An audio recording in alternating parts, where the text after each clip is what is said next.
Testing 1, 2, 3, 4. Testing 1, 2. Good morning and welcome. Roundtable dialogue between students and university presidents. Just doing a mic level check. Can everyone hear me okay? Testing 1, 2, 3. Can you hear me okay? All right, great. Thank you very much. Thank you all for being here this morning. All right. How you doing today? Doing fine.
3, 4, testing 1, 2. Good morning. Good morning. Good morning. My name is Jay Holloway. I'm on the faculty here at Howard University School of Communications, and I'll be your moderator this morning. I'd like to welcome everyone to Howard University. Thank you very much for being here. We have several institutions. We're about to get started. You will see here that we're in a roundtable discussion, fishbowl type thing here. We're not set up for a television program, so we have you sit it this way so that we can have an interactive discussion with our presidents and our student representatives. Each of you have a cue card. We would encourage you to write your questions down if you have not already submitted them online. Please write those questions down as early as possible. We have volunteers, so if you would raise your hand, they will be happy to get those questions, and they will route those to me, and we'll ask those questions. Second session where we will mix the leaders, apart from the university presidents. The university presidents were kind enough to also send some of their senior administrators, and they will lead some table discussions in the next room. Because the other thing that I feel strongly about, and this is directly related to my Howard training as a surgeon, is that I am extremely impatient, and I don't like long meetings. I don't like meetings for the sake of having meetings. We have to have outcomes. So we will also try to produce solutions today. We need you to participate, to be thoughtful, to give us input, and the goal is to then have a follow-up meeting of a similar kind in February with national presidents, and I think the consortium of university presidents here should lead that discussion. So again, thank you all for coming out, and we look forward to an engaged discussion. Thank you. And thank you, Dr. Frederick. As he mentioned about unconscious bias and also speaking about having this robust discussion today, we'd like to divide this discussion into 3 categories. First is, what should colleges and universities do to address race relations? Second is, what should individual students do to address these relations? And finally, how can colleges and universities address race relations on a global level? So we'll try to balance that discussion. And remember that after this, we'll have an opportunity to have detailed discussion in the second session. So let's start our discussion about what colleges and universities should do. And one of the key things is having a diverse faculty. So the question is, I would throw out to our panel, is how can we make sure that faculty representation on our campuses are more diverse? Dr. Knapp, you're nodding your head. Would you like to address that first? No, I think that's a really critical question, and it's probably the biggest challenge that we face, because I think all of our institutions have had a lot of success in diversifying our student bodies. That doesn't mean we're doing everything we need to do to ensure they succeed once they arrive and to ensure that we have a welcoming community. That's still a work in progress, I think, at all of our institutions. But when it comes to faculty recruitment, we face a challenge there, because the faculty who are on hiring committees typically think back to their graduate student days and who they knew then, and when they want to hire a colleague, they'll call up and say, who do you know that would be good for us to bring on our campus? And that means you're kind of recycling the usual suspects, the people they already knew. To get them to look beyond that requires some creativity and some focused work with search committees. We launched 2 years ago a new initiative. We've been doing this in many ways for a long time, but 2 years ago we started a program we call our Opportunity Hiring Initiative, and we told departments if they were doing a search for a faculty member and they were able to identify someone from an underrepresented community who could join their department, we would let them make 2 hires instead of 1, right? And that has resulted in 2 years in the addition of 20 new faculty from underrepresented communities. So I think that's the kind of thing that really helped to accelerate the process, but the longer term process involves making sure that experts in diversity and inclusion, we have a vice provost for diversity and inclusion, Professor Vanessa Perry, who's here with us today. We want to make sure that our diversity and inclusion specialists are actually actively involved in leading the searches, in broadening the horizons of search committees, making sure they take advantage of all the resources that are out there so they can go beyond what they already know and reach out to broader sources of scholars, as we've been doing, looking out for ways of recruiting more diverse students and continuing to expand that. But it is going to be a long-term process, and a lot of our institutions are tenured up, meaning we've got people that are there for a long time. There's turnovers very slow at universities because of the combination of tenure and the fact there's no mandatory retirement. So it's a long-term process, but I think we've got to all focus on it and be very deliberate and aggressive in in addressing it. Sounds like a great best practice as well, because it involved policy, it involved some hiring, it involved budgeting, and specific action. So I applaud that effort. Well, and I would agree with Steve. We've attempted successfully many of the same incentive programs that Steve has mentioned. We have made some progress, nowhere near the progress that needs to be made. There are areas of our campus that I would actually argue are exemplars. Our Washington College of Law, for example, is known as probably one of the leading law schools in the country with regard to diversity. But we also have departments that are virtually absent with regard to diversity. I think as president and as a provost and our dean of academic affairs, we need to be willing to insert ourselves as part of the central administration into hiring decisions that we all know as academics tend to be highly localized and highly decentralized. There has to be an effort and a willingness on the part of folks in the central administration to involve themselves and make the expectations with regard not just to the composition of search committees, but to the composition of finalist pools be as explicit as possible. The incentive programs, the ability to provide resources to bring highly talented people to the campus are there. It is a matter of will and sustained will, because you don't transform faculties overnight. Jay, I'll just mention one thing that we do here at the university that I think has been helpful. Despite the fact that Howard University is one of the first faculties to have women on the faculty, in leadership positions, we have not had a good track record. So when I became the provost, one of the things that I instituted was that on every search committee here at the university, we have gender balance on the committee, and I insist on that. The other thing that I insist on as president is that no finalists are sent to me without a female in one of the three finalists. I tell them it's a failed search if you send me three finalists and one of them isn't female, period. As a result, we now have half of our deans here at the university are actually female, which is unusual for any higher ed institution, but certainly for us as an HBCU. The point being that you have to be purposeful about recruiting the people you want by having the same people in the room who will be sensitive to those issues. And then the other thing is, because I feel so strongly that unconscious bias exists, every search committee has training around cultural competency. Mm-hmm. So every search committee member, regardless of how many searches you've been on, we have a cultural competency through a grant program that we've had on campus that promotes women in STEM. They have helped us develop a program where that training is mandatory for everybody who sits on the search committee. And the last thing I'll say is the student participation is also critical. The students on the committees get to say the first word and the last word in the interviews. I always encourage the search chairs to let the students speak first and let the students speak last, because it means to that person, that candidate who's coming in, that we are serious about the students having a say in what happens. So therefore, if you're going to take this job, you have to be prepared to be responsive to that student body. And I think those are things that you have to blend, as you said, with policy. I think some of what has been mentioned is absolutely true as well. But if the people in the room don't look like the people you want to hire, you're not going to get them hired. Speaking of that, we have a number of students in the audience and on the panel, and it's time to get our students involved. Let me ask Leslie and Tatiana now. You heard from your presidents about some of the best practices and initiatives they're trying to implement. Have you noticed those, and what are your feelings and thoughts on some of those initiatives? Tatiana.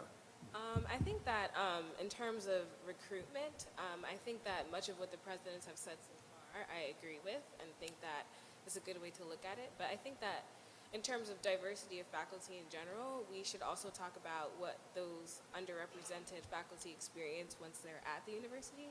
Same issue with students of like focusing on recruitment and not what happens afterwards, because I know a lot of professors from underrepresented minority groups who have left AU since I've gotten here in my 4 years for various reasons, but for some of them, some of the same issues that students face within the faculty or staff, like cohorts themselves, the same issues of racism, sexism, etc. So I think there needs to be a greater focus not only on how you recruit, but what kind of like trainings there are for faculty when they're here, for staff when they're here, and how they treat each other is just as equal as how they should treat the students, because a lot of these underrepresented minorities don't stop being underrepresented once they get here. So, you know, in a room, like, in a room of faculty who are talking about any such issue, is it still that women have the same amount of say as men? Is it still that we have a focus on having, like, black professors in particular, like, have a say, et cetera, et cetera? I just think that, I mean, that wasn't a specific answer, but I think that some of the same ideas we have for recruitment should be applied in Retention. retention as well. And I think you're right, Ms. Liang. So one of the things that we look at as well is we look at APT process and promotion. Are we getting the same number of females promoted by percentage as males? To your point, it's not just about recruitment, but retention. And that was an issue as well, because again, to your point, the APT committees, again, are largely made up of the more senior faculty who tend to be male. But since we've been looking at it and everyone knows we're looking at it, I can assure you it's the same percentage. But to your point, I think some of those things have to be done. I can't speak to, you know, the diversity from a race point of view, but I think definitely with respect to gender, I absolutely I want to hear give you. the students a chance to speak, but we just had a very recent experience along the lines that Tatiana was mentioning last evening, as a matter of fact, and I'd like to recount what I learned in that session. Let's hear from Leslie quickly. I think Tatiana touched on a good point that even if you take all these steps to bring these faculty that's representing the underrepresented communities, you have to be able to keep them as well. So I think one of the most important things is having also these trainings where these faculty not only are learning how to interact with their students, but also with other faculty, because if they don't feel welcome at their school, then what reason do they have to stay? And the same goes for students. If they don't feel like it's a welcoming environment, then they're going to obviously have a bad experience. And I thought what Dr. Frederick was saying was really important, that in order to connect with these students, you need to have students' input on who these people are being hired. Like, if they feel comfortable speaking with these people actually are able to connect with these students on different levels. Because if we're talking about the college experience and what students have to take away from it, if they had a bad experience because of something like race, then I feel like it's like a really disheartening issue. And I think in terms of hiring faculty and staff that are minority, I think that the efforts that are being taken are good, but I do want to see more. Like me specifically, I'm in the STEM field. It's really rare to see any minority in the STEM field at all. So I think that definitely more work and continuous work is not something that you will see overnight that just changes just like that, but I would like to see more. Okay, and Brittany, I'd like to ask you, you are a student representative on the Board of Trustees here at Howard, but many at HBCUs, how important is it to have a diverse faculty at an institution like Howard University? And what do you hear from students? As far as diversity goes at Howard University, I believe that we're in a special atmosphere when, as far as it comes to education, where we may have people that look like us, but everybody is basically a constituency from different places. So you may have teachers that are from Africa, you have different populations and representations. And one of the things that I want to really touch on that President Frederick mentioned is the fact that we have student committee representation. And the reason why that is so important is because while diversity is imperative for your university to get different outlooks in the classroom, you also have to realize that when students are on committees and they're aiding in picking the professors that are coming into the classrooms and teaching and embedding us with our knowledge, we also have the capability to not interrupt or force a certain situation or a certain type of teaching style that does not fit our university. So it's very special here at Howard University. We get the opportunity to speak up, to let our voices to be heard as far as our professors. In addition to that, although it is not mandated, it's highly, highly encouraged to do teacher evaluation forms. And in those teacher evaluation forms that we do, those allow, us, well, not us, but for the future people, as far as the education legislative, to decide, should this teacher get tenure? Is this somebody that is perfect and willing to work with our university, with our students? Thank you. I wanted to touch on a point that Brittany just made. A lot of the black leaders on my campus actually were actually discussing this, but one thing we would like to see in terms of the teacher evaluation forms are a section where you can honestly say, did this teacher make you feel comfortable in the classroom? Did this teacher, were there certain microaggressions that they may not have been aware of that you would like to mention? So I think that this is definitely something to consider in terms of the steps that the president and administration can take to help students really get faculty that actually connect with them. I have one question from the audience, and that is, how do you identify underserved communities? But before we answer that, I want you to think about that. Dr. Kerr, when you want to... Just a very recent experience. Last evening is in a series of conversations I'm having on the campus on the issues that we're discussing today. I met with a group of African American faculty to discuss their experiences at the institution. And they reflected very closely the comments that Tatiana just made, that where there is a critical mass of African American faculty, the incidences of microaggression and the likelihood of departure because of dissatisfaction declines. Where there are a very small number relative to the size of the department, the likelihood of insensitive remarks, remarks that are based, we hope, less in bigotry and more in a lack of knowledge and a lack of familiarity, they increase. And I would think that those would be the faculty most at risk for departure to another institution. So there's a bit of a dilemma here. You need to build that faculty base strongly enough so that you anchor people to the campus. I heard a couple of very interesting ideas last night about how we can do that as we are building numbers in an individual department in terms of cross-unit activities, interdisciplinary activities. But the simple fact is, when the numbers aren't there, you're at risk that the numbers are going to get worse. I just have one little point about that, which is that the other problem, if you're isolated in a department because you're the only African-American faculty member or from any underrepresented community, the other problem you have is, of course, you're the one that students from that community turn to, so that the burden, it makes it hard to handle just the burden of advising that comes with that. I've heard that from many individual faculty members, and that's another reason why it's important to have clusters and to build that critical mass, and that's why we really have to accelerate the process of recruitment. That's one of the things we've been trying to do, because we're very concerned about what happens to faculty members. And we heard about STEM fields from Leslie. That's where the challenge is the greatest, just because of the availability of doctoral candidates in those particular fields. So we've got to accelerate the production of PhDs in those fields, because we've got to, otherwise you're going to end up with one person in a department who not only will be subject to unconscious biases of the sort we've been hearing about, but in addition to that is going to have a lot more extra work just because of being the only person representing that community in that department. Let me ask you, how do you identify underserved communities? How do you identify underserved communities? This is a question from the audience here. I'll take a first stab. You know, I think, again, you have to look at the population at large. You have to look at who you're serving and what the circumstances. And then you also have to take that down to the individual level. So my first faculty job was at the University of Connecticut. I was the only black surgeon in the department. There was a neurosurgeon in a different department. And to the point that President Knapp just made, every single black student at that College of Medicine found me. I could not go to the cafeteria without somebody coming up to me asking me to mentor, et cetera. And you feel a sense of responsibility to do that. So I would talk to my chair about the fact that I needed to meet with these students more regularly. Now that obviously is not what he hired me to do. He hired me to operate, to write papers.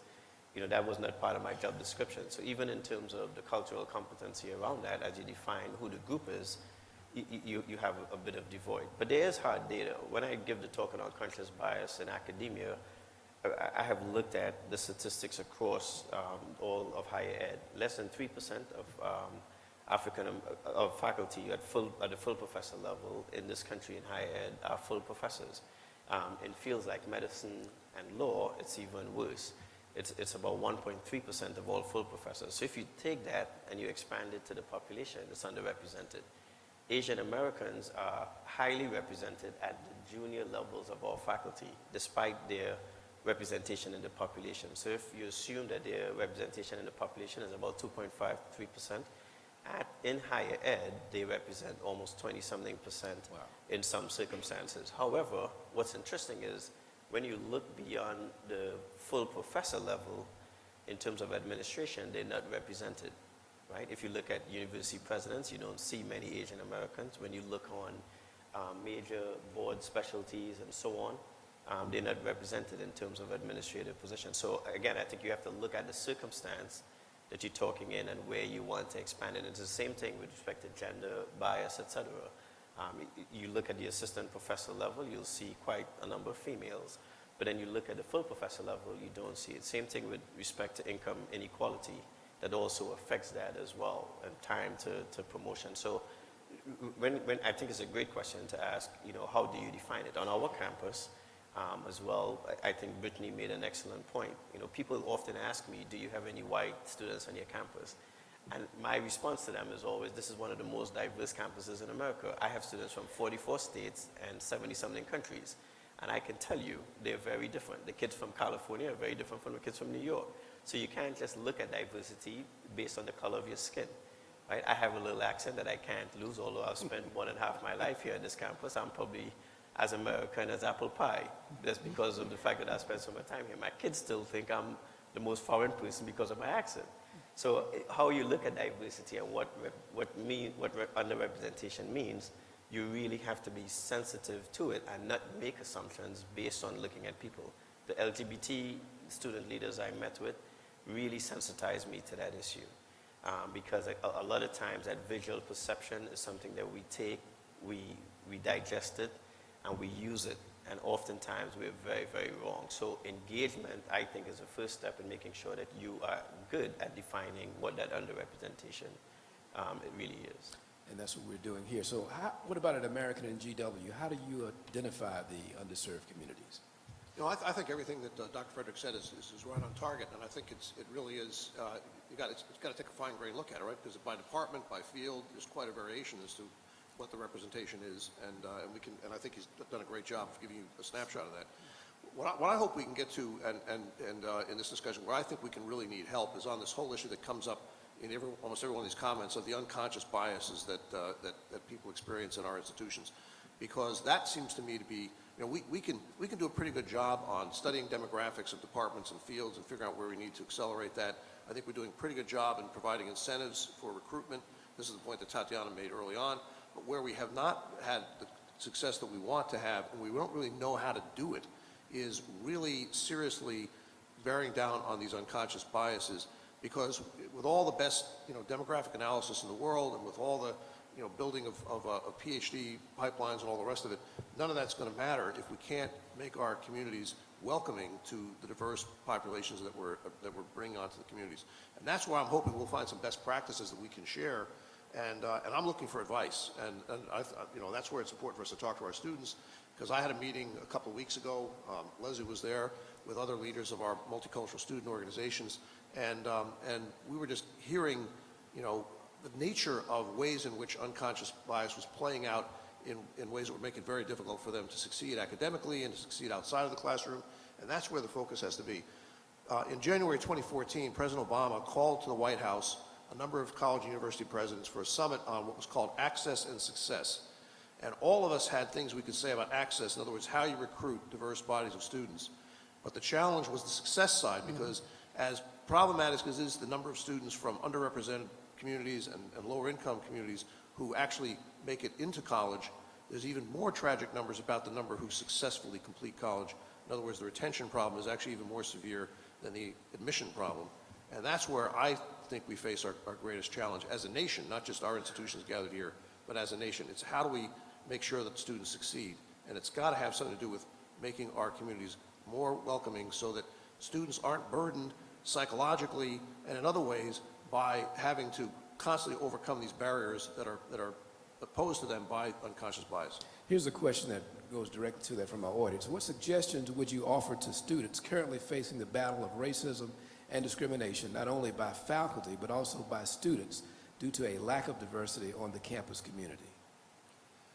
Well, I would recommend that the level of activism that we've seen to date continue. What I've promised for as long as I'm in the position I'm in is to keep this issue on the front page of our university's agenda. And the students who are experiencing microaggression, who are experiencing the kind of burden that Steve just mentioned, the level of education that appears to be required in predominantly white institutions to sensitize, educate, train is enormous. And it's going to take a considerable amount of time and effort and willingness on the part of every major constituency on our campus to overcome it. I'll make no bones about this. My leadership was called into question on this very point earlier this year. I give Tatiana and a number of other students on the campus credit for that. What we've initiated as an institution is not particularly relevant to the point, but the key issue is not to allow the persistence of these problems to go undiscussed for long periods of time. We simply have to acknowledge the fact that we have entered a period where students of color are experiencing burdens to get to the same point that majority students get to, that require a greater degree of work and effort and commitment. That is inequitable in my view, but I don't want to underestimate the amount of time and effort that an institution like mine is going to have to put in to get it right. Tatiana, you and your organization have been one of the agitators, so to speak. How would you respond to that? I think that, first of all, I think it's interesting that so far in this conversation, no one has explicitly stated the word racism yet. But since we're here, I guess now's the time. So I think that, one of the bigger issues is kind of looking at diversity as a goal and not a means. So, and we've talked about this at AU for a while now, but it's not enough to bring students, like even if there was 50% black students and 50% white students, there would still be racism. So the questions that we need to be answering is how can we make sure that our universities aren't perpetuating racism? And it's a larger question than how individuals interact with each other. It's how our systems and institutions continue to perpetuate these things. And as President Curran brought up, education is a huge issue, in my opinion, at PWIs in particular, because it's not inherently part of our core curriculum to focus on African American history, or not necessarily just African American history, but what happened in the United States and how these populations became underrepresented or minorities or socially oppressed. Like, it's one thing for us to try and address the issues as they manifest themselves in 2015, which we're doing and we're trying to do, but if it's not in our core curriculum for people to examine and analyze the reasons why these issues exist and to kind of confront that they're not accidental and that racism isn't accidental and that it's bigger than how, if someone is mean to someone else, then it's kind of hard to get towards the actual issue of racism and how we can actually fight it. So one of the things at AU that myself and other students have been advocating for is this change to like our core curriculum, to have every student actually take classes that force them to confront their own place in these issues and what the history of the United States actually is and how we got to where we are. Because it's really hard to have this conversation with anyone who doesn't know what actually happened or why is it that certain populations are underrepresented. Even though we've been using these words, like we need to fill the gaps of people understanding what that even means before we can get people to understand like unconscious bias and microaggressions, which is kind of really high level thinking and talking that a lot of people here understand. But as someone who's had to try and explain this to other people on campus or through Facebook arguments, it's not that easy. So I think that's probably a good place to start. So this is more what you're saying, maybe a curriculum issue, because what many of us probably need to be stated is that we talk about students, but you're here 4 or 5 years maybe and gone, and other students are here. And if you may do some things, if they're not institutionalized or in the curriculum, we still have the same problem. And this is a broader issue in our society that many look to our institutions to resolve as thought leaders, Leslie, do you have any thoughts on that? Yeah, one of the things I wanted to mention was, one, I guess I can speak more towards like how to solve the issue or actions that can be taken.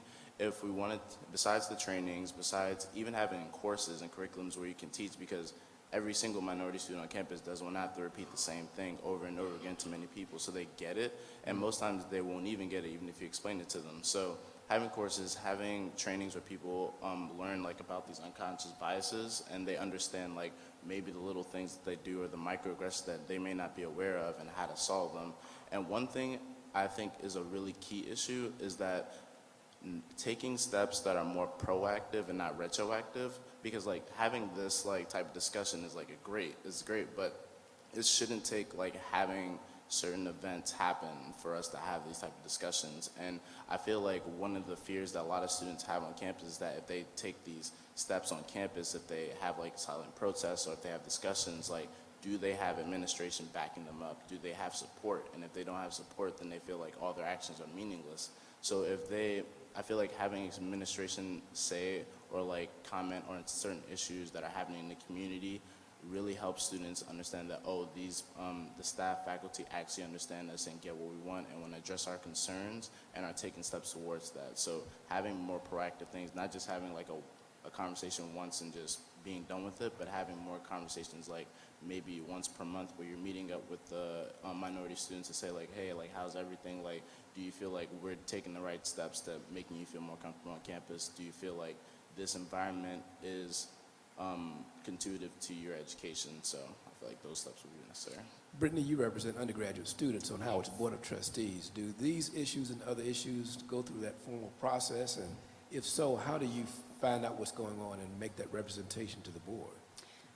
The largest way that I find out what's happening as far as the student concerns, with technology these days, you have Twitter, of course, you have new devices such as GroupMe's, but you also have the student advocacy groups such as the College of Arts and Sciences Student Council and the Howard University Student Association, which is equivalent to our SGA here, representation.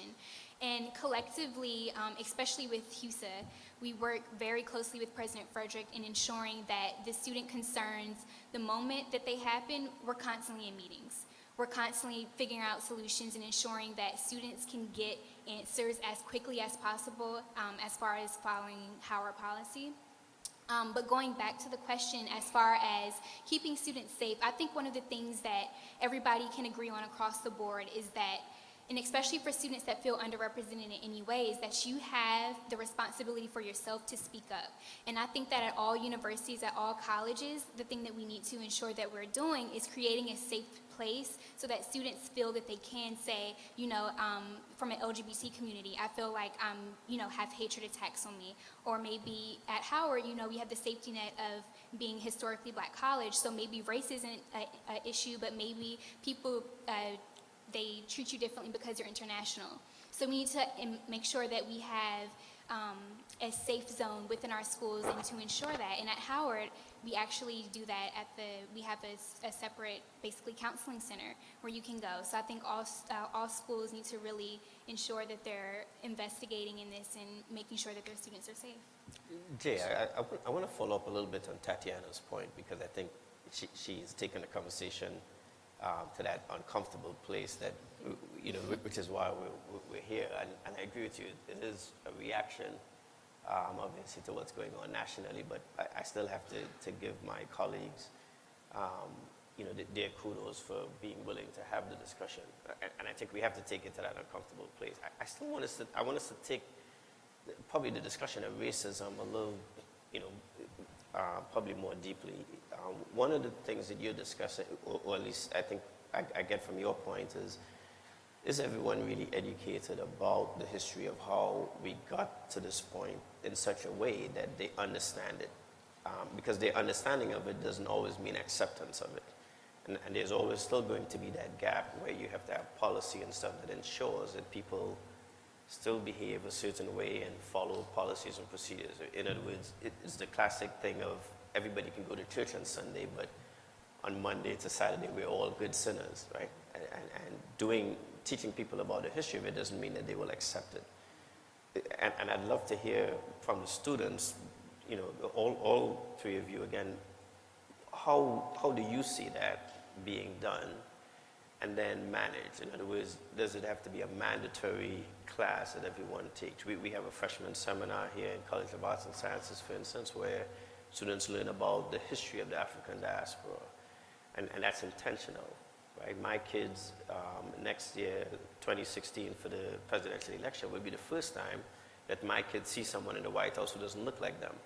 So their perspective of racism as it may pertain to the U.S. government, they're probably going to come to me and say, what happened to the White House? Who are these white folks moving into the White House, right? Just to give you some perspective. So we are intentional about trying to teach our kids that. And then on the same token, even with the unconscious bias, just for the sake of full disclosure, the first time I put that slide deck together, 60-something slides, the last slide was a picture of my two kids. One, my daughter was in a cheerleader outfit that said Howard University, and my son was in full surgical garb. They were 6 and 4 at the time. And my wife came in the room to look at the slides and said, you're going to give a talk on unconscious bias, and your last slide, your son is a surgeon and your daughter is a cheerleader. Right? And so I leave that slide, and that's not my penultimate slide, and my last slide is both of them in surgical garb. So my point is that we're all guilty of it, even with my sensitivity to it. So with that in mind, I'd like you to probably give us, let's get a little bit uncomfortable around the racism issue in terms of how you see that playing out. I'm sure you've thought about it a lot since you brought it up. Okay. I think that obviously education alone wouldn't solve the problem. And I think that one of the things at AU in particular is that we've been talking a lot about all the other things that we can do in terms of addressing like the unconscious bias and microaggressions. Like we've been having a lot of opportunities for people to have dialogue around those issues. But in my opinion, without the education, those things are much weaker. So without the background education, someone can hear that, to use your example, you can learn that you shouldn't tell young girls that they should be cheerleaders and not surgeons. But if that's all you know, you can like repeat that rule like 25 times, but you won't know why. And if you don't know why, you can't apply that to another situation that you weren't given. So in my opinion, like continue having like the unconscious bias conversations and microaggression conversations. But if everyone comes to those conversations at the same place with what education they have, I mean, they can choose whether they want to like, whether they want to accept it or not, yes, but they won't have the excuse of not knowing, one. So for me as a student at a university, when I'm talking to students who don't agree with me, it's hard to have those conversations that should happen in college. That's what college is about, having this discourse and having sharing of knowledge. But it's hard to have those conversations with people who don't understand like the background and backstory. It's one thing to disagree, but if you just are like completely ignorant to these things that I think are a core part of our American history and a core part of what makes like black students in particular, like our experience, what it is has a huge history behind it. So for me to try and argue with like a white student who doesn't know and understand that, like that conversation is not gonna go anywhere. And I don't think that, you know, that is a whole answer to the problem, but I think that through my experience, that would have made like a huge difference, especially at a liberal school where people don't necessarily like draw swastikas and stuff like that are happening around the university. For people who think they know things, but they just don't. They think they know all about racism, but I can tell you that they don't. We have 5 minutes left, so we'd like to address this pretty quickly. Dr. Knapp, you'd like to? What I wanted to mention was, you know, I do think race is at the core of everything we're talking about here, right? I mean, it's a defining reality of American history. It's a defining reality of American culture. It's the great challenge that we have not solved, right, that we have not addressed Yes. as a nation. And if we don't succeed in making our institutions not only open to people from all communities, but an environment in which they can succeed, we're not just betraying those individual students, we're betraying American democracy. Because if there is not a perceptible openness of the institutions that give people the power to influence society, if that's not perceived to be open, then our democracy cannot succeed. We can take advantage here, though, of the fact that we are in a city, and this is a unique opportunity for our students to be educated about the nature of race and the reality of race in our society, because we are in a profoundly racially divided city of Washington, D.C. All of the universities represented here today. And the question is, what do you do with that? And one of the things we do is we have worked harder and harder to develop a service culture at our institution. So we send all our freshmen going out into the community on the first day. We have freshman day of service. That's how we start every academic year. Over the course of the year, they do about 600,000 hours of service in the community. We're actually going into schools and helping families work on their financial aid forms and their college applications. We've got scholarships that are aimed at DC students, our track and field scholarships, we're expanding that. We've just joined Posse, which is going to bring us a cohort of students from Atlanta. We can do more of that kind of thing, but getting our students out in the community, off the campus, so they actually understand the nature of the city, that's a place in which they can really learn from their immediate environment. And we've got to break down the walls between our campuses and the community that surrounds it. I think that's a critical laboratory that we have right here that will help with that education process that, that Tatiana is rightly pointing us to. I wouldn't disagree with a word that Steve said. What I would add to it is that we can't whine about the fact that the education that Tatiana just mentioned and the need for it, which is so profound, didn't get done earlier in a kid's life. I hear that often. I hear it too often, that universities can't make up for what K-12 didn't accomplish. All right? I think we have to find a way, through whatever means we have available to us, to enhance the quality of education about the experience of peoples in this country. It took a long time for the field of history, as I understand it, to come to grips with it themselves.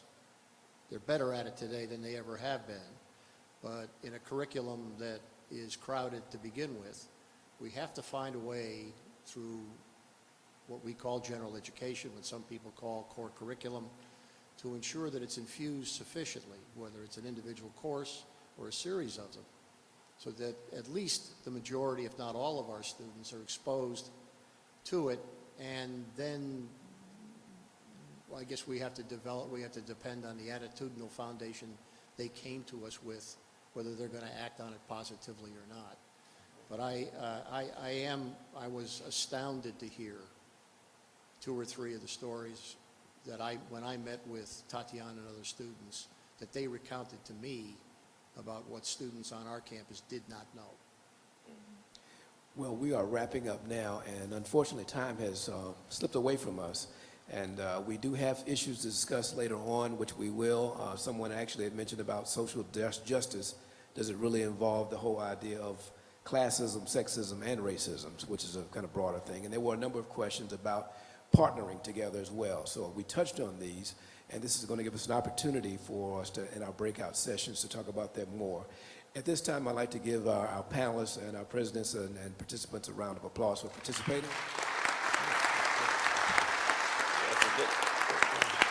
I would also like to thank you, student delegates here as well, for participating in today's discussion.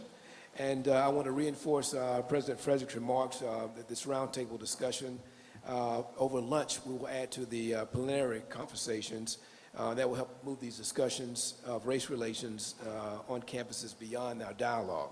So let me give you some instructions now for what we're going to do next. Today's program continues with an important lunch table conversations with those of you who are student delegates. This will be a working lunch, so please eat your lunch. There will be box lunches there, but have your discussion as you're eating lunch. Administrators from Catholic, American, Howard, and George Washington universities, and student delegates from all universities, including Trinity and UDC, are asked to please move to the East Ballroom, which is beyond this wall here. So you will go out this door and walk to your right, and you will go into the next session there. Students' seating assignments are staged to make certain that every table has a mix of student delegates. When you enter the Ballroom East on this other side, please pick up your box lunch and sit where you see a placeholder with the name of your university. So we don't want everyone from the same university sitting together. Roughly, there will be 2 of you from the same university at each location. There will be instructions at the table for the facilitator. You will have a facilitator, recorder, and someone who will come back and present at the end of the session. So to the rest of the audience, we want to thank you very much for your interest in today's program. Howard University will continue to move this discussion of race beyond dialogue, race relations, and you will hear more about our future programs beginning in early 2016. We wish you a joyous and safe holiday. Thank you very much.